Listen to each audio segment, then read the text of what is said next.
हल्की ठंडी हवा के झोंकों के बीच महाकुंभ यात्रा से लौटते हुए गोपाल जी और कमला जी एक छोटे से ढाबे में बैठे थे। सूरज ढल चुका था और आसमान में तारों की चमक धीरे धीरे उभर रही थी। ढाबे की मध्यम रोशनी में लकड़ी की मेज पर रखी थालियों से खाने की महक हवा में तैर रही थी। महाकुंभ की पवित्र यात्रा का आनंद अभी भी उनके चेहरों पर साफ झलक रहा था, पर मन में एक हल्की सी बेचैनी थी। उनकी बहू रेखा कुछ देर पहले खाना पैक करवाने की बात कहकर काउंटर की ओर गई थी और अब तक नहीं लौटी थी। गोपाल जी की निगाहें बार बार ढाबे के दरवाजे की ओर उठ रही थीं, जहां से वो रेखा के आने की उम्मीद कर रहे थे। थकान और यात्रा की लंबी उलझनों के बीच उनके मन में एक अनजाना डर पनप रहा था। क्या रेखा सचमुच काउंटर पर ही है या कुछ और बात है? गोपाल जी ने सामने से निगाह हटाकर अपनी पत्नी कमला जी की तरफ देखा, जो अभी भी खाना खा रही थीं। उनकी उंगलियां धीरे धीरे रोटी तोड़ रही थीं, मानो वो खाने में कम और अपने विचारों में ज्यादा खोई हुई थीं। ये देखकर गोपाल जी के सब्र का बांध टूट गया। उन्होंने जल्दी से कहा, अरे कमला, बहू कहाँ रह गई? अभी तक आई नहीं। और तुम इतनी धीरे धीरे खाना क्यों खा रही हो? जरा जल्दी करो, कहीं बस न छूट जाए। उनकी आवाज में चिंता के साथ साथ हल्की सी झुंझलाहट भी थी। कमला जी ने चुपचाप एक निवाला मुंह में रखा और शांत स्वर में बोली, अरे आप इतना क्यों सोचते हैं जी? बहू को आने दीजिए पहले। और वैसे भी वो हमें बिना बताए थोड़ी चली जाएगी।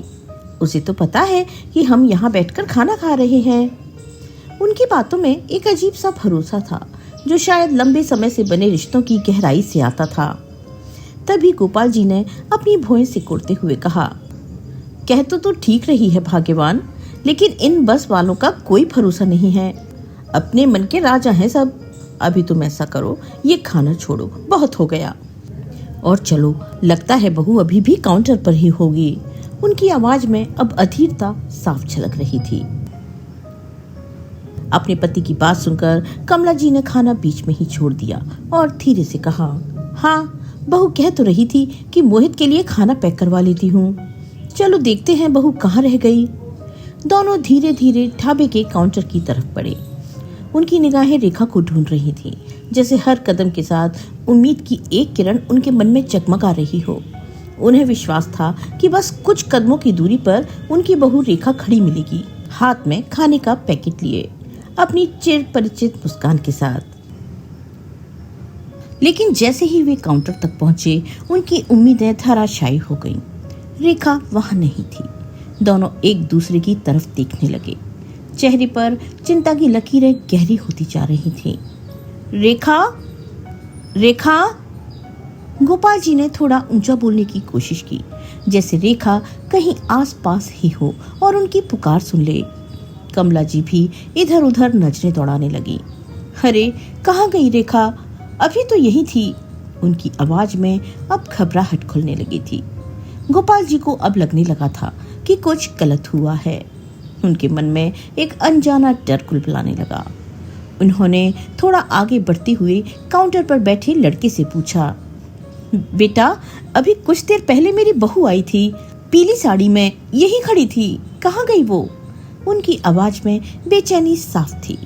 लड़का कुछ पल सोचते हुए बोला, बाबूजी, यहाँ तो बहुत लोग आते हैं, पर हाँ, पीली साड़ी वाली एक मैडम तो आई थी। उन्होंने खाना भी पैक करवाया था, लेकिन वो तो थोड़ी देर पहले ही चली गई। चली गई? गोपाल जी की आवाज अब कांपने लगी थी। वो पल भर के लिए कुछ समझ नहीं पाए। उनके चेहरे पर अविश्वास और डर का मिश्रण था।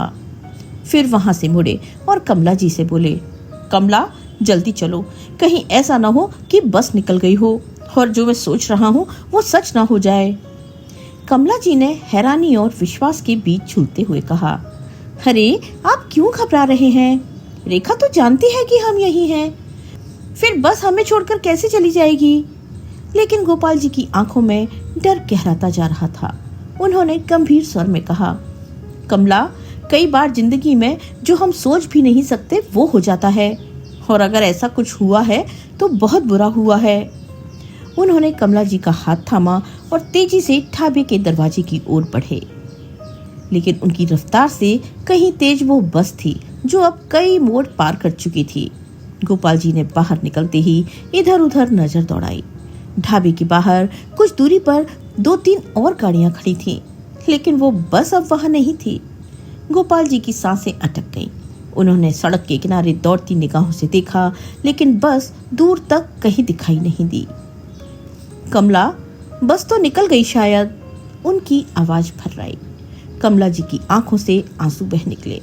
उन्होंने घबराते हुए कहा, नहीं जी, ऐसा नहीं हो सकता। वो लोग हमें छोड़कर कैसे जा सकते हैं? उनकी आवाज धीमी थी, लेकिन टूटती जा रही थी। कमला जी ने जेब से मोबाइल निकाला तो उसमें नेटवर्क नहीं था। उन्होंने 2-3 बार मोबाइल को ऊपर उठाकर देखा, घुमाया फिराया, लेकिन स्क्रीन पर नो सिग्नल ही टिमटिमाता रहा। यहाँ नेटवर्क भी नहीं आ रहा। उन्होंने चिढ़कर कहा और फिर गहरी सांस ली। कमला जी अभी भी सड़क की ओर देख रही थी, आंखों में आंसू लिए, एक उम्मीद के साथ। वो धीरे से बोली, सुनिए जी, शायद बस थोड़ी दूर खड़ी हो, क्या पता खराब हो गई हो। बस करो कमला। अब गोपाल जी की आवाज बदल चुकी थी। उनकी आंखों में अब असहायता नहीं, एक संघर्ष का संकेत था। हमें अब खुद सोचना होगा। अब हम 2 ही हैं इस वक्त, और हमें अपने लिए रास्ता बनाना होगा। कमला जी कांपते हाथों से बेंच का सहारा लेकर वहीं बैठ गईं। उनकी आंखों में आंसू छलक आए और कांपती आवाज में उन्होंने पूछा, अब हम क्या करेंगे जी? हमारा बेटा, हमारी बहू, वो लोग तो बस में ही थे। अब हम यहाँ से अकेले कैसे घर पहुँचेंगे? उनकी आवाज में निराशा और डर साफ झलक रहा था। महाकुंभ की थकान भरी यात्रा के बाद अब ये अनजान जगह और अनिश्चितता उनके लिए भारी पड़ रही थी। गोपाल जी, जो हमेशा से कमला जी के लिए हिम्मत का सहारा रहे थे, उनके पास धीरे से बैठे और उनका कंधा थपथपाते हुए बोले, तुम घबराओ मत भाग्यवान, जब तक मैं हूँ तुझे कोई तकलीफ नहीं होने दूंगा। बस थोड़ा धैर्य रखो। भगवान ने हमें यहाँ तक पहुँचाया है तो रास्ता भी वही दिखाएंगे। चाहे हमें पैदल ही क्यों न चलना पड़े, हम अपने घर जरूर पहुँचेंगे। उनकी आवाज में दृढ़ता थी, पर आंखों में चिंता की हल्की सी चमक साफ दिख रही थी। गोपाल जी फिर से उठे और होटल के काउंटर की ओर बढ़े। वहां खड़ा एक जवान लड़का, जो शायद होटल में काम करता था, उन्हें देखकर मुस्कुराया। गोपाल जी ने उससे विनम्रता से कहा, बेटा, हमारी बस निकल गई है, मोबाइल में नेटवर्क भी नहीं है, क्या तुम हमें एक कॉल करने दे सकते हो? हमारा बेटा उसी बस में है, हमें उससे बात करनी है। उनकी आवाज में एक अनकही गुहार थी।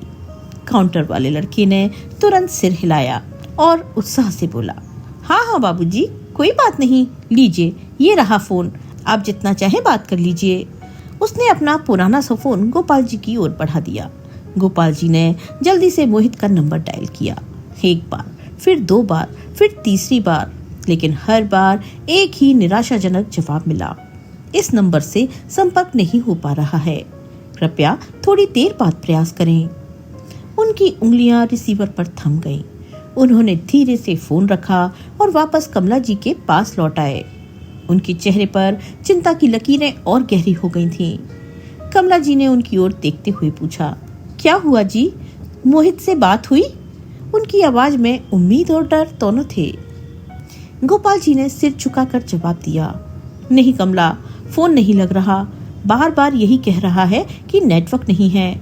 उनकी आंखें भी अब हल्की हल्की नम हो रही थीं। दोनों के बीच एक गहरी खामोशी छा गई।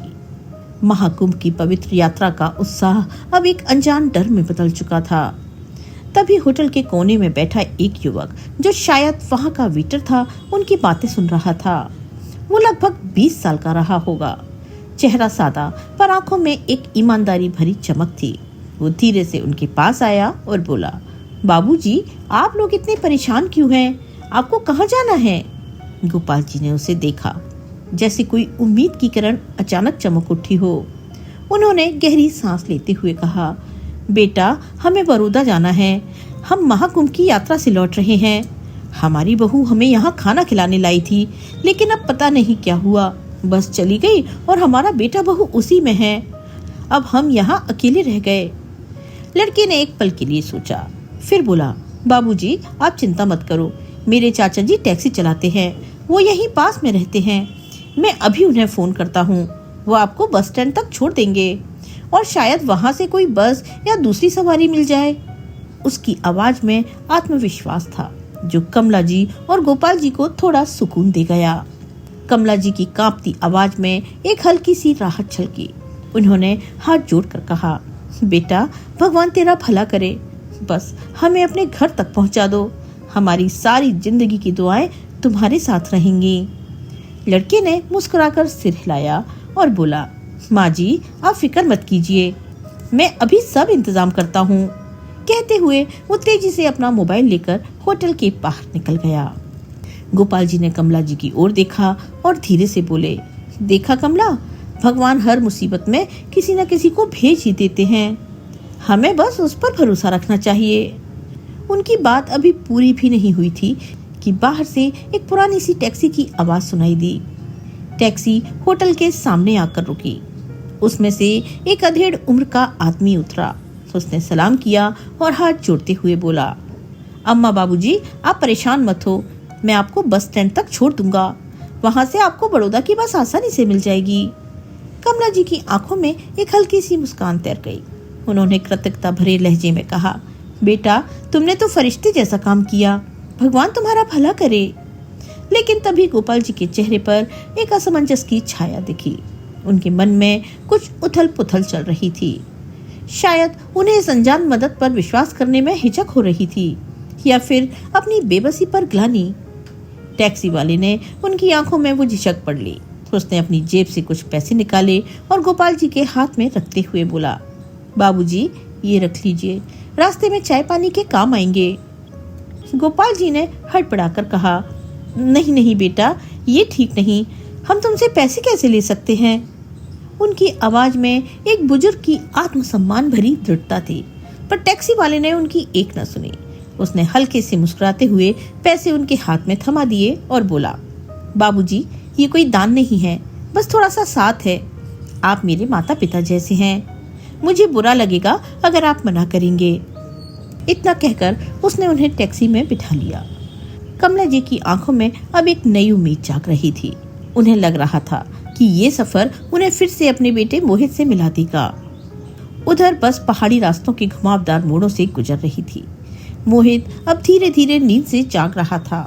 उसने आंखें मलते हुए आसपास देखा। बस की खिड़की से बाहर लंबी सड़क और घने जंगल दिख रहे थे। उसने एक पल के लिए अपनी माँ और पिताजी की सीट की ओर देखा। सीटें खाली थीं। उसका दिल थक से रह गया। रेखा, रेखा, उसने हड़बड़ाहट में अपनी पत्नी को पुकारा। रेखा, जो बस की खिड़की से बाहर का नजारा देख रही थी, उसने मुस्कुराते हुए उसकी ओर देखा। हाँ, उठ गए आप? अभी तो नींद में बड़बड़ा रहे थे। रेखा, माँ और पिताजी कहाँ हैं? मोहित की आवाज में घबराहट थी। उसने फिर से पीछे की सीटों की ओर देखा, जैसे यकीन करना चाहता हो कि उसकी आंखें उसे धोखा नहीं दे रही थीं। रेखा ने चौंक कर पीछे देखा। उसका चेहरा भी एक पल में गंभीर हो गया। वो तो पीछे ही बैठे थे, मैंने देखा था जब हम होटल से लौटे। उसकी आवाज में अब हल्की सी घबराहट थी। मोहित तुरंत सीट से उठा और बस के पिछले हिस्से तक गया। उसने हर सीट को गौर से देखा, हर यात्री के चेहरे पर नजर दौड़ाई, लेकिन कमला जी और गोपाल जी कहीं नहीं थे। उसका दिल जोर जोर से धड़कने लगा। वो तेजी से वापस अपनी सीट पर आया और रेखा से बोला, रेखा, माँ पिताजी इस बस में नहीं हैं। ये कैसे हो गया? हमने तो उन्हें होटल में साथ देखा था। रेखा की आंखें भी अब डर से फैल गईं। मोहित, तुम्हें याद है ना, माँ ने कहा था कि वो थोड़ा रुककर खाना खाएंगी। शायद वो होटल में ही रह गए हों। उसकी आवाज कांप रही थी। मोहित ने अपने माथे पर हाथ रखा और गहरी सांस ली। ये मेरी गलती है रेखा, मुझे उनकी सीट चेक करनी चाहिए थी। अब क्या करें, बस तो अब इतनी दूर निकल आई है। उसकी आवाज में पछतावा और बेचैनी साफ सुनाई दे रही थी। रेखा ने उसका हाथ पकड़ा और बोली, मोहित, घबराओ मत, हम कुछ न कुछ कर लेंगे। शायद बस ड्राइवर को कुछ पता हो, चलो उससे बात करते हैं। मोहित ने सिर हिलाया और दोनों ड्राइवर की सीट की ओर बढ़े।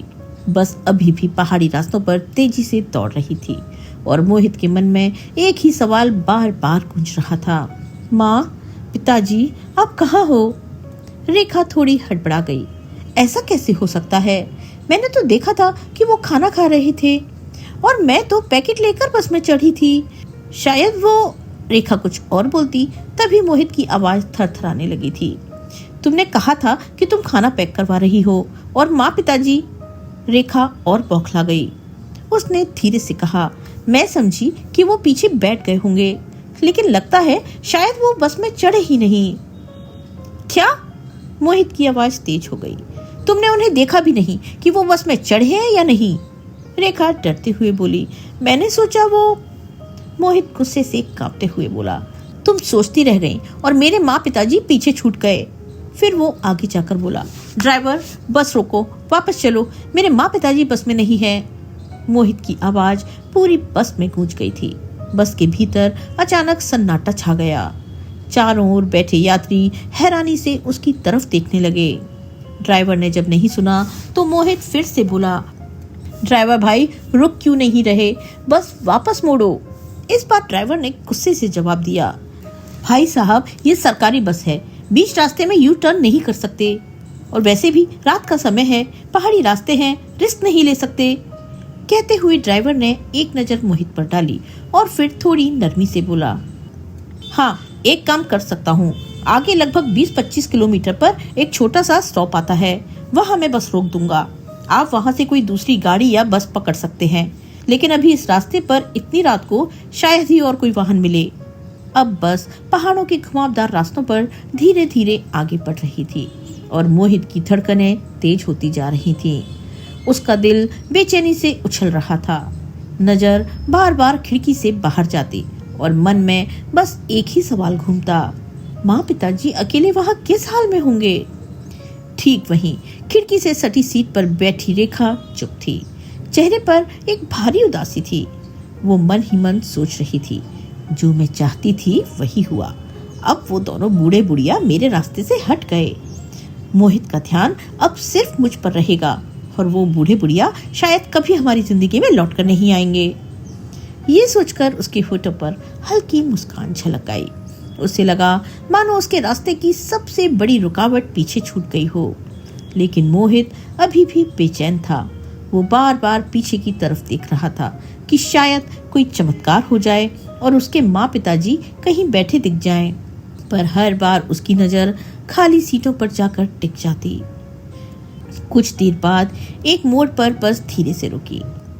ड्राइवर ने मुड़कर कहा, भाई साहब, आगे छोटा सा ढाबा है, अब यही एक जगह है जहाँ से आप कोशिश कर सकते हैं कोई साधन लेने की।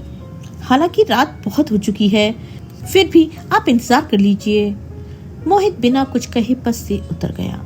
उसकी आंखों में बेचैनी थी। तभी पीछे से एक आवाज आई, मोहित रुको, मैं भी चल रही हूँ। रेखा की आवाज सुनते ही मोहित पलटा। उसका चेहरा सख्त था। क्यों, तुम्हें क्या करना है साथ आकर? माँ पिताजी के साथ जो हुआ वो तुम्हारी लापरवाही से तो हुआ है। रेखा ने घबराहट का नाटक करते हुए कहा, मोहित, मुझे लगा था वो पीछे बैठ ही गए होंगे। मैं भी परेशान हूँ, सच में। मोहित ने गहरी सांस ली और बोला, अब ये वक्त बहस का नहीं है, अब हमें उन्हें ढूंढना है। उसने झट से अपना फोन निकाला और अपने पिता का नंबर डायल किया तो फोन स्विच ऑफ था। उसने दोबारा डायल किया, फिर वही स्विच ऑफ। मोहित की आंखें अब छलकने लगी थी। रेखा चुपचाप खड़ी रही। उसके चेहरे पर चिंता का दिखावा तो था, लेकिन मन में कुछ और ही चल रहा था। मोहित ने चारों ओर देखा। गहरी रात और जगह भी सुनसान थी। माँ पिताजी को कुछ नहीं होना चाहिए, नहीं तो मैं खुद को कभी माफ नहीं कर पाऊंगा, उसने मन ही मन सोचा। तभी रेखा ने डरते हुए कहा, अब क्या करेंगे मोहित? कोई गाड़ी भी तो नहीं दिख रही। उसी वक्त सामने से एक पुराना सा ऑटो आता दिखाई दिया। मोहित ने हाथ हिलाया तो ऑटो वाले ने रोक लिया। कहाँ जाना है बेटा? हमें शिवम होटल जाना है, जो आगे पुराने हाईवे पर आता है। मेरे माँ पिताजी वहीं छूट गए हैं, ऑटो वाले ने कहा। ठीक है, बैठ जाओ। मोहित ने उसे शुक्रिया कहा और रेखा को चढ़ने के लिए बोला और खुद भी चढ़ गया। करीब आधे घंटे बाद मोहित जैसे ही उस होटल के बाहर पहुंचा, उसकी नजर बेचैनी से चारों ओर दौड़ रही थी। वो सीधे रिसेप्शन काउंटर की तरफ भागा। भाई साहब, यहाँ 2 बुजुर्ग लोग बस से छूट गए थे, क्या आपने देखा है? कहाँ है वो? होटल के काउंटर पर खड़ा वही लड़का मोहित को देखते हुए बोला, अरे भैया, आप लोगों ने तो बहुत देर कर दी। आपके माँ बाबूजी को तो मेरे चाचा बस स्टैंड छोड़कर आए हैं। अब तक तो उन्हें कोई बस मिल भी गई होगी, और अगर नहीं मिली तो वो अभी भी वहीं पर होंगे। ये सुनकर मोहित की जान में जान आई। शुक्र है, अब मुझे बस स्टैंड जाना है। वो फौरन बाहर निकला। रेखा उसके पीछे दौड़ पड़ी। वहीं दूसरी ओर बस स्टैंड पर कमला जी की थकी हुई आंखें हर आती जाती गाड़ी को उम्मीद से देख रही थीं। तभी पास में बैठे गोपाल जी ने उनकी ओर देखते हुए कहा, कमला, तू यहीं बैठ, मैं बस का पता करता हूँ कि अब तक आई क्यों नहीं। मैं भी साथ चलती हूँ जी, कमला जी ने धीमी आवाज में कहा। तभी गोपाल जी बोले, नहीं कमला, तू थकी हुई है, तू यहीं बैठ, मैं अभी आया, कहकर गोपाल जी धीरे धीरे सड़क की ओर बढ़ने लगे। अभी कुछ दूर ही चले थे कि देखा एक कार सामने से तेज रफ्तार से आ रही थी। गोपाल जी एक तरफ खड़े हो गए, लेकिन वो कार उनकी तरफ ही बढ़ रही थी। शायद उसका ड्राइवर नशे में धुत था। न तो उसने साइड लिया और न ही हॉर्न दिया, और फिर एक जोरदार टक्कर से गोपाल जी को उछाल दिया। सब कुछ एक पल में खत्म हो गया। ड्राइवर बिना रुके निकल गया, जैसे उसे किसी की जिंदगी से कोई वास्ता ही नहीं था। लोगों की गाड़ियां पास से गुजरती रहीं। कुछ ने रफ्तार कम की, कुछ ने सर घुमाकर देखा, लेकिन किसी ने गाड़ी नहीं रोकी। गोपाल जी वहीं पड़े थे, सड़क के एक किनारे। तभी दूर से एक सफेद गाड़ी आई। उसकी हेडलाइट जैसे ही उनके शरीर पर पड़ी, ब्रेक की आवाज हवा चीरती चली गई। गाड़ी रुकी। उसमें से एक युवक उतरा जिसका नाम था रोहित। वो दौड़कर गोपाल जी तक पहुंचा। घुटनों के बल बैठकर उसने गोपाल जी की नाड़ी टटोली। सांसों को चलते देख धीमे स्वर में बोला, घबराइए मत बाबूजी, आप ठीक हो जाएंगे, मैं डॉक्टर हूँ। उसके स्वर में ऐसा सुकून था जैसे अंधेरे में कोई दीपक जला रहा हो। रोहित ने अपनी जैकेट उतारकर गोपाल जी के सिर के नीचे रख दी। फिर तेज आवाज में अपने ड्राइवर को पुकारा, किशन, जल्दी यहाँ आओ, इन्हें गाड़ी में डालते हैं। कुछ ही देर में गोपाल जी को गाड़ी की पिछली सीट पर लिटा दिया गया और तेज रफ्तार से गाड़ी आगे बढ़ गई। इधर कमला जी अभी भी उस बेंच पर बैठी थी, बेखबर उस हादसे से जो कुछ मिनट पहले उनकी दुनिया को उजाड़ चुका था। हर गाड़ी की हेडलाइट उनके चेहरे पर उम्मीद की एक किरण छोड़ती और फिर अंधेरे में गुम हो जाती। लेकिन उनके लिए तो अब सवेरा बहुत दूर था और ये रात शायद उनकी जिंदगी की सबसे लंबी रात थी। समय बीतता रहा पर गोपाल जी नहीं लौटे। धीरे धीरे उनके चेहरे की मासूमियत टूटने लगी। वो उठी और चारों ओर देखकर अपने पति को कांपती आवाज में पुकारा, कहाँ हो जी आप? कहाँ चले गए मुझे ऐसे अकेली छोड़कर? उनकी आंखों से आंसू बह निकले जो अब थमने वाले नहीं थे। वो एक कोने में बैठ गईं, मानो पूरा आसमान उनके सिर से उठ चुका हो। उसी वक्त पेट्रोल पंप पर खड़ा एक पुलिस कांस्टेबल कमला जी को यूं अकेले बैठा देख उनके पास आया और बोला, अम्मा जी, आप यहाँ अकेली आई हैं क्या? कौन है आपके साथ? कमला जी ने कांपती आवाज में बस इतना ही कहा, मेरे पति थोड़ी देर पहले अभी यही थे, वो बस के लिए पूछने गए थे, पर पता नहीं कहाँ चले गए। पुलिस वाले ने उनकी हालत देखकर गहरी सांस ली। माँ जी, आप घबराइए मत, हम ढूंढ लेंगे उन्हें, आप हमारे साथ थाने चलिए, वहीं से हम खोजबीन शुरू करेंगे। कमला जी डरी सहमी सी उठी, लेकिन कदम लड़खड़ा रहे थे। उन्होंने एक बार फिर चारों तरफ देखा, शायद कहीं से उन्हें गोपाल जी दिख जाएं, लेकिन गोपाल जी उन्हें कहीं दूर दूर तक नहीं दिखे, क्योंकि गोपाल जी तो एक छोटे से नर्सिंग होम के बेड पर बेहोश पड़े थे। डॉक्टर रोहित ने उनकी छोटी सी सर्जरी करके ड्रेसिंग तो कर दी, लेकिन टक्कर जोरदार थी और उम्र भी अब साथ नहीं दे रही थी। उधर मोहित और रेखा जो एक टैक्सी की मदद से बस स्टैंड तक पहुंचे, लेकिन वहां पहुंचते ही मोहित का चेहरा एक बार फिर उतर गया। चारों ओर नजर दौड़ाई, लेकिन न माँ दिखी और न ही पिताजी। शायद वो किसी बस में बैठकर घर के लिए निकल गए होंगे। मोहित ने खुद को दिलासा दी। रेखा ने भी इस विचार को आगे बढ़ाया, हाँ, हो सकता है, आखिर हम बहुत देर से आए हैं। कुछ पल वो वहीं खड़ा रहा, ठंडी हवा में खाली सड़क पर दूर जाती बसों को देखता रहा। लेकिन फिर रेखा के साथ बड़ौदा की बस में बैठ गया, इस उम्मीद के साथ कि घर पहुंचते ही माँ पिताजी मुस्कुराते हुए दरवाजा खोलेंगे और वो गलती से बिछड़े हुए फिर से एक हो जाएंगे। इधर कमला जी थाने के कोने में चुपचाप बैठी थी, एक कुर्सी पर सिकड़ी हुई, आंखें दरवाजे की ओर, मानो अगले ही पल गोपाल जी मुस्कुराते हुए भीतर आएंगे और कहेंगे, कमला तू अब भी यहीं बैठी है।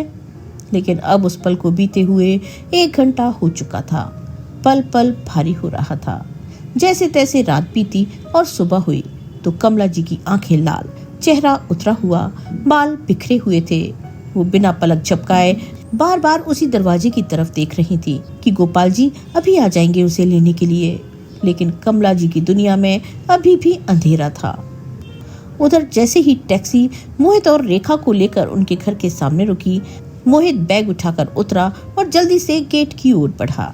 लेकिन उसके कदम एक पल के लिए वहीं ठिठक गए, क्योंकि दरवाजा खुला था। ये देखकर उसके चेहरे पर उम्मीद की एक रोशनी चमकी।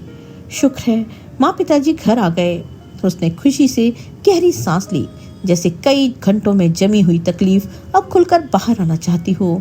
माँ, पिताजी, आवाज लगाते हुए वो दौड़कर अंदर दाखिल हुआ और सीधा उनके कमरे की ओर बढ़ा। पिताजी, कहाँ हो आप? लेकिन कमरा खाली था। वो रसोई में गया, वहां माँ भी नहीं थी। वो मन ही मन बोला, माँ भी नहीं है। मोहित की आंखों में अब आंसू तैर गए। उसके गले से एक भारी आवाज निकली, अगर माँ पिताजी नहीं आए तो फिर दरवाजा किसने खोला? उसी वक्त ऊपर की मंजिल से किसी के कदमों की आहट सुनाई दी। रेखा की माँ कांता जी सीढ़ियों से नीचे उतर रही थीं। अरे, तुम लोग आ गए? कैसी रही तुम्हारी यात्रा? वो मुस्कुराते हुए पास आई। मोहित ने एक क्षण को उनकी ओर देखा, फिर सीधे रेखा का हाथ पकड़ा। उसकी आंखों में आंसू और गुस्से की ज्वाला एक साथ चल रही थी। पूछिए अपनी बेटी से, कैसी रही यात्रा? गुस्से में बोलकर मोहित दरवाजा खोलकर बाहर चला गया और रेखा चुपचाप खड़ी रह गई। फिर वो अपने कमरे में गई और अपनी माँ कांता जी को इशारे से अंदर बुलाया। दरवाजा बंद होते ही दोनों माँ बेटी की निगाहें एक दूसरे से मिली। कांता जी फुसफुसाई, तू बता, सब ठीक रहा ना? तभी रेखा ने होठों पर एक तिरछी मुस्कान बिखेरी। हाँ माँ, सब वैसा ही हुआ जैसा हमने सोचा था। लेकिन अगले ही पल कांता जी की आंखों में एक अजीब सी कठोरता आ गई। वो धीरे से बोली, बेटी, ये तूने सही नहीं किया। वो तेरे सास ससुर थे, तेरे पति के माँ बाप, जो तुझे कभी कुछ नहीं बोले, बस प्यार ही दिया, और तूने उन्हें अजनबियों की तरह सड़क पर छोड़ दिया। बहुत बुरा किया बेटी तूने। और फिर वो जोर से ठहाके मारकर हंस पड़ी। रेखा ने कहा, माँ, आप भी कमाल करती हैं। मैं तो एक पल को डर ही गई थी कि आपको क्या हो गया जो ऐसा बोल रही हैं। कांता जी हंसते हुए बोली, डर तो तू ठीक ही गई थी, लेकिन तू भूल रही है, ये आइडिया तो मेरा ही था। रेखा ने एक गहरी सांस ली। अब कम से कम मुझे उस बूढ़े बुढ़िया के लिए रोज रोज खाना तो नहीं बनाना पड़ेगा, और न ही मोहित से हर बात में उनकी शिकायतें सुननी पड़ेगी। और हाँ, अब मैं अपने दोस्तों को भी बेझिझक बुला सकती हूँ। घर मेरा है और अब असली मायने में सिर्फ मैं ही इस घर की मालकिन हूँ। फिर माँ बेटी दोनों एक दूसरे की आंखों में देखकर मुस्कुराई, बिल्कुल वैसे जैसे उन्होंने कोई जंग जीत ली हो। उधर कमला जी अभी भी पुलिस स्टेशन में एक आस लगाए बैठी थी कि शायद उनके पति और उनका बेटा उन्हें लेने आएंगे, लेकिन हर गुजरती घड़ी उनके इंतजार को और गहरा करती जा रही थी। इंस्पेक्टर साहब ने जब देखा कि अब तक कोई खबर नहीं आई तो उन्होंने पास के वृद्धाश्रम की संचालिका से बात की। देखिए बहन जी, ये माता जी कल से यही हैं, नाम कमला है। सिर्फ इतना कहती हैं कि वो बड़ौदा से हैं। उनके बेटे का नाम मोहित है। हम पूरी कोशिश कर रहे हैं पता लगाने के लिए, लेकिन अब इन्हें यहाँ अकेले रख पाना मुश्किल है, इसलिए आप इन्हें अपने पास रख लीजिए। हम छानबीन जारी रखेंगे और जैसे ही कुछ पता चलेगा हम आपको सूचित कर देंगे। वृद्धाश्रम की संचालिका ने सहमति में सिर हिलाया। कमला जी धीरे धीरे वृद्धाश्रम के अंदर दाखिल हो गईं। तभी सामने बैठी 2-3 वृद्ध महिलाओं में से किसी ने सहारा दिया, किसी ने मुस्कुराकर हालचाल पूछा, पर कमला जी बस चारों ओर देखती रहीं। मेरा मोहित यहाँ आएगा, वो मुझे लेने आएगा, वो बहुत अच्छा बेटा है मेरा। उनकी मासूम सी उम्मीद अब एक अनकही टीस बनकर वृद्धाश्रम की दीवारों से टकरा रही थी। वो वहीं बैठकर चुपचाप सामने के पेड़ को देखने लगी और अपने आप में ही खो गईं। धीरे धीरे उनकी नजरों के सामने अतीत की वे तस्वीरें उतरने लगीं, जो कभी उनके आंगन में रंग बिखेरा करती थीं। महाकुंभ जाने से पहले मोहित मुस्कुराते हुए उनके पास आया था और उनके पैर छूकर कहा था, माँ, चलने की तैयारी करो। उसकी आंखों में वो चमक थी जो बेटे की आंखों में हर माँ बाप देखना चाहते हैं। तभी गोपाल जी ने चौंकते हुए पूछा था, अरे बेटा, कहाँ जाना है? वहीं जहाँ पिछले 2 महीने से कह रहे हो, मोहित खुश होते हुए बोला। कमला जी ने झट से हंसते हुए कहा, महाकुंभ? हाँ माँ, महाकुंभ। अब आप दोनों का सपना पूरा होगा। उस दिन घर में जैसे उत्सव का माहौल था। कमला जी की आंखों में वो दृश्य याद आते ही उनके होठों पर एक मीठी मुस्कान आ गई, लेकिन अगले ही पल उन्होंने आंखें खोली तो खुद को वृद्धाश्रम की बेंच पर अकेला पाया। उनकी मुस्कान एक पल में गायब हो गई और आंखों से आंसू टपक आए। धीरे धीरे 1 महीना बीत गया। वक्त की चाल तेज थी, लेकिन कमला जी की जिंदगी जैसे एक मोड़ पर ठहर गई थी। वृद्धाश्रम में हर सुबह वो आंगन की उस लकड़ी की बेंच पर बैठी सूनी आंखों से दरवाजे की ओर देखती, मानो अगले ही पल कोई पुकारेगा, माँ। वहीं दूसरी ओर डॉक्टर रोहित और उनकी पत्नी प्रमिला गोपाल जी की देखभाल कर रहे थे। 1 महीने से वो उनके घर पर थे। उनके लिए गोपाल जी एक मरीज नहीं, पिता तुल्य बन चुके थे। उधर मोहित अब भी माँ बाप की उम्मीद में हर रोज एक नई सुबह शुरू करता। ऑफिस की जिम्मेदारियां और घर की दीवारें अब बोझ सी लगने लगी थी उसे, लेकिन अब भी उसने माँ पिताजी का कमरा वैसे ही सजा कर रखा था जैसे वो कभी भी लौट आएंगे और दरवाजे से पुकारेंगे, मोहित बेटा, हम आ गए। 1 महीना बीत चुका था, लेकिन उस बेटे के दिल में आज भी एक दुआ उठती थी, माँ, पिताजी, आप जहाँ भी हो बस एक बार लौट आओ। रेखा बाहर से एक आदर्श बहू की छवि ओढ़े हुए थी। हर सुबह जल्दी उठती, मंदिर में दीप जलाती और हाथ जोड़कर धैर्य से कहती, भगवान, माँ पिताजी जहाँ भी हों सुरक्षित हों। उसकी आंखों में चिंता का छलावा था, लेकिन दिल में एक डर छुपा था कि कहीं माँ पिताजी मिल न जाए और उसकी साजिश बेनकाब न हो जाए। वो हर समय सतर्क रहती। उधर डॉक्टर रोहित एक दिन अखबार पढ़ रहे थे, तभी उनकी पत्नी प्रमिला थाली सजाते हुए बोली, सुनिए जी, मैंने सोचा है इस रविवार हम वृद्धाश्रम चलें। वहाँ के लिए कुछ राशन और दवाइयाँ भिजवानी थी। रोहित मुस्कुराते हुए बोला, हाँ प्रमिला, और इस बार बाबूजी को भी साथ में ले जाएंगे। रोहित की बात सुन प्रमिला बोली, पर क्या वो वहाँ जाना चाहेंगे? उन्हें तो अभी तक कुछ याद भी नहीं है। रोहित गंभीर होकर बोला, मुझे नहीं पता क्यों, लेकिन उनके चेहरे पर एक बेचैनी रहती है, जैसे कोई उन्हें ढूंढ रहा हो या जैसे वो खुद किसी को ढूंढ रहे हो। प्रमिला ने कहा, ठीक है, ले चलिए साथ, शायद वहाँ का माहौल उन्हें अच्छा लगे और क्या पता कोई चमत्कार ही हो जाए। रोहित ने सिर हिलाया और गोपाल जी के कमरे की ओर देखा। वो खिड़की के पास बैठे थे, सामने आसमान को निहारते हुए, जैसे कोई बहुत दूर छूट चुका सपना देखने की कोशिश कर रहे हों। और फिर अगले रविवार को वो दोनों गोपाल जी को अपने साथ ले गए। गाड़ी धीमे से मुख्य गेट पर आकर रुकी तो रोहित ने ड्राइवर को इशारा किया, सामान निकालो और बाबूजी को संभाल के उतारना। जैसे ही गोपाल जी इस गाड़ी से बाहर आए, रोहित ने उनका हाथ थाम लिया और प्यार से बोला, चलिए बाबूजी, अंदर चलिए। गोपाल जी, जो अभी अपने ख्यालों में डूबे हुए थे, धीरे धीरे उनके साथ आगे बढ़ने लगे। उसी समय सामने से एक वृद्ध महिला आई और अचानक एक हल्की सी टक्कर हुई। वो महिला लड़खड़ाकर गिरने ही वाली थी कि गोपाल जी ने झट से उन्हें थाम लिया। दोनों की नजरें मिली और तभी गोपाल जी के होठों से निकला, कमला। ये कोई और नहीं, कमला जी ही थी। उन्होंने नजर उठाकर ऊपर देखा तो उनकी आंखों से आंसू बह निकले। फिर कांपती आवाज में बोली, आप कहाँ चले गए थी जी मुझे अकेली छोड़कर? गोपाल जी की आंखों से भी छर आंसू बहने लगे। कमला, तुम मिल गई? मुझे देखो, मैं लौट आया हूँ। वो एक दूसरे से लिपट गए। 2 बूढ़े दिल जिन्हें वक्त ने जुदा कर दिया था, आज फिर से एक हो गए। पास खड़ा रोहित ये दृश्य देखकर स्तब्ध रह गया। उसकी आंखों में भी नमी थी, और प्रमला की आंखें भी भर आई थीं। वो धीरे से हाथ जोड़कर खड़ा हो गया और उसने आसमान की ओर देखा। धन्यवाद प्रभु, आपने इन्हें फिर से मिला दिया।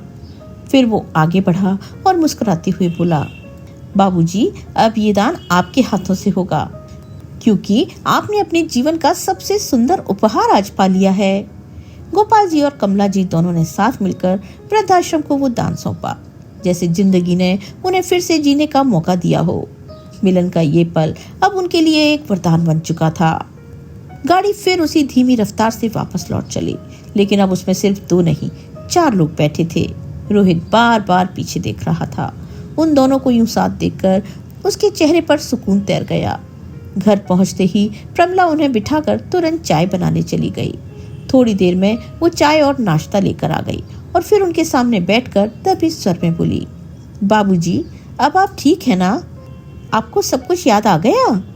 गोपाल जी ने पास बैठी कमला जी की ओर देखा और एक गहरी सांस ली। हाँ बेटी, अब सब याद है। इतना कुछ याद आ गया है कि सोचकर ही दिल कांप जाता है। रोहित और प्रमला की आंखें उनकी ओर टिक गईं। गोपाल जी की आवाज भर्राई हुई थी। उन्होंने कहा, उस रात कमला जी को बस स्टॉप की बेंच पर बिठाकर मैं बस का पता करने गया था। अचानक एक कार आई, तेज रफ्तार, एक तेज टक्कर और फिर अंधकार। ये सुनकर एक पल को कमरे में सन्नाटा छा गया। फिर गोपाल जी ने कहा, और जब होश आया तो सिर पर पट्टी बंधी थी, याददाश्त जा चुकी थी। बस एक नाम मन में बार बार गूंजता रहा, कमला। लेकिन समझ नहीं आता था कि यह कौन है, क्यों बार बार दिल उसी की ओर खींचता है। और तुम रोहित, एक डॉक्टर नहीं, एक बेटा बनकर तुमने मुझे सहारा दिया, पहचान दी, सम्मान दिया। और आज जब कमला सामने आई, जब वो मुझसे टकराई, तो जैसे मेरे अंदर कुछ टूट कर जुड़ गया, मेरी रूह लौट आई। प्रमला की आंखों से आंसू बहने लगे। वो रोते हुए बोली, बाबूजी, आप दोनों को देखकर लगता है जैसे हमें अपने माता पिता मिल गए हों। रोहित ने सिर झुकाकर धीमे से कहा, आपने जो रिश्तों की मिसाल दी है उसे जीवन भर नहीं भूल सकते हम। गोपाल जी कुछ पल खामोश रहे, फिर कमला जी की ओर देखकर बोले, कमला, अब और नहीं रुक सकते यहाँ, हमें चलना होगा। ये सुनकर रोहित ने धीरे से कहा, बाबूजी, क्या हुआ? आप ऐसे क्यों बोल रहे हैं? गोपाल जी की आवाज में हल्का कंपन था, लेकिन शब्दों में दृढ़ता। बेटा रोहित, अब हमें जाना होगा। मोहित न जाने कैसा होगा, वो दिन रात हमें ढूंढता होगा। कमला जी ने भी धीमे स्वर में सिर हिलाया। हाँ रोहित बेटा, अब हमें लौटना ही होगा। प्रमला ने कहा, तो हम साथ चलेंगे आपको छोड़ने के लिए। लेकिन गोपाल जी मुस्कुराए। नहीं बेटी, बहुत कुछ कर दिया तुम लोगों ने। रोहित आगे बढ़ा और बोला, कम से कम हमें आपको बस में बिठाने तो दीजिए। गोपाल जी ने उसकी तरफ देखा और बोले, ठीक है बेटा। थोड़ी देर बाद रोहित ने गाड़ी की चाबी उठाई और उन्हें लेकर बस स्टैंड पर पहुंच गया। बस अड्डे पर पहुंचकर जब रोहित ने उनके हाथों में टिकट रखी तो गोपाल जी ने उसका हाथ थाम कर कहा, तू बेटा नहीं, ईश्वर की भेजी हुई राहत है। और फिर वे दोनों चल पड़े, बिछड़े हुए रिश्तों को जोड़ने की उम्मीद लेकर। उधर सुबह सुबह घर के अंदर रेखा रसोई में काम कर रही थी। तभी दरवाजे पर दस्तक सुनाई दी। मोहित दरवाजे की ओर बढ़ा। उसके हाथ में चाय का कप था। कौन है इतनी सुबह? उसने जैसे ही दरवाजा खोला तो सामने अपने माँ पिताजी को देखकर उसकी खुशी का ठिकाना न रहा। माँ, पिताजी। मोहित की आवाज गले में ही अटक गई और उसके हाथ से चाय का कप छूटकर जमीन पर गिर गया। उसकी आंखों से आंसू बहने लगे और वो अपने माँ पिताजी के पैरों में गिर पड़ा और रोते हुए बोला, कहाँ चले गए थे आप? मैंने आपको कितना ढूंढा, लेकिन आप कहीं नहीं मिले। मोहित की आवाज भर गई। गोपाल जी ने उसे धीरे से उठाया, उसके कंधों पर हाथ रखा। उनकी आंखें नम थीं और जैसे ही वो कुछ बोलने लगे तभी अंदर से रेखा की आवाज आई, मोहित, कौन है दरवाजे पर? वो बाहर आई और सामने गोपाल जी और कमला जी को देखकर जैसे पत्थर हो गई। उसकी आंखें फैल गईं, चेहरा पीला पड़ गया। फिर उसने खुद को संभालते हुए जल्दी से मुस्कुराने की कोशिश की और बोली, माँ, पिताजी, आप आ गए। मोहित, देखो, भगवान ने मेरी सुन ली। आज ही तो मैंने मन्नत मांगी थी कि नंगे पांव मंदिर जाऊंगी अगर आप मिल गए तो। वो झूठे आंसू आंखों में भरकर अपने सास ससुर के चरण छूने के लिए जैसे ही झुकने लगी तो गोपाल जी ने गुस्से में कदम पीछे खींच लिए और गरजते हुए बोले, बस करो ये अपना झूठा दिखावा और ये मगरमच्छ के आंसू अब और मत बहाओ।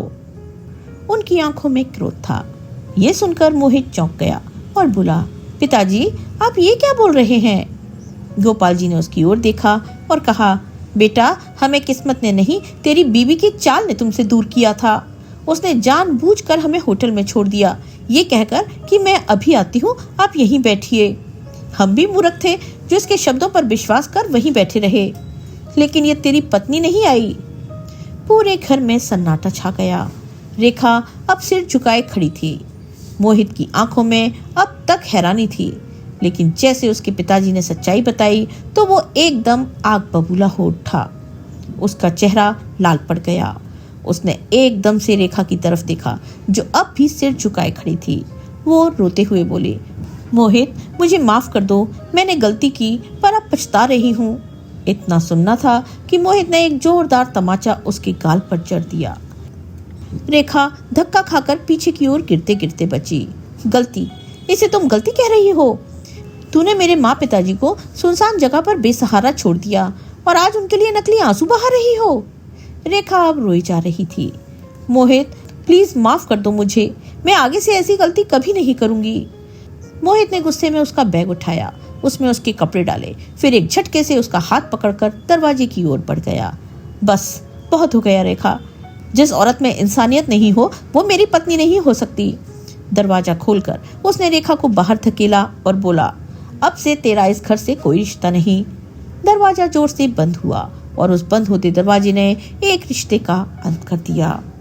अब घर में एक सुकून भरी खामोशी थी। मोहित माँ पिताजी के लिए चाय बनाकर लाया।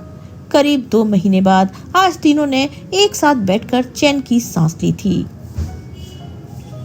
दोस्तों, माँ बाप वो नींव होते हैं जिन पर हमारा पूरा वजूद टिका होता है। उनका साथ सबसे बड़ा आशीर्वाद होता है।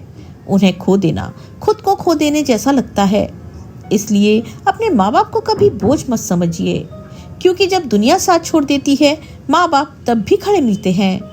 माँ बाप की कीमत को शब्दों में बयान करना असंभव है, क्योंकि उनका प्यार, त्याग और समर्पण अनमोल है। वे हमारे जीवन की नींव हैं जो हमें जन्म देते हैं, पालते हैं और हर कदम पर बिना किसी स्वार्थ के हमारा साथ देते हैं।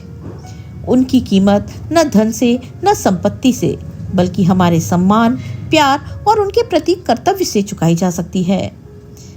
कहानी में कमला जी और गोपाल जी की पीड़ा और मोहित का अपने माता पिता के लिए प्यार ये दर्शाता है कि माँ बाप का साथ खोना खुद को खोने जैसा है। उनकी कीमत तब समझ आती है जब हम उनकी कमी महसूस करते हैं। इसलिए हमें उनके जीते जी उनकी कदर करनी चाहिए, क्योंकि उनका प्यार और आशीर्वाद ही जीवन का सबसे बड़ा खजाना है। दोस्तों, आपको आज की ये कहानी कैसी लगी, लाइक और कमेंट करके जरूर बताएं। अगर आप हमारे चैनल पर पहली बार आए हैं तो चैनल को सब्सक्राइब करना बिल्कुल ना भूलें। मिलते हैं एक नई कहानी के साथ। तब तक के लिए स्वस्थ रहिए, मस्त रहिए और अपने अपनों का ख्याल रखिए। आपका बहुत बहुत धन्यवाद।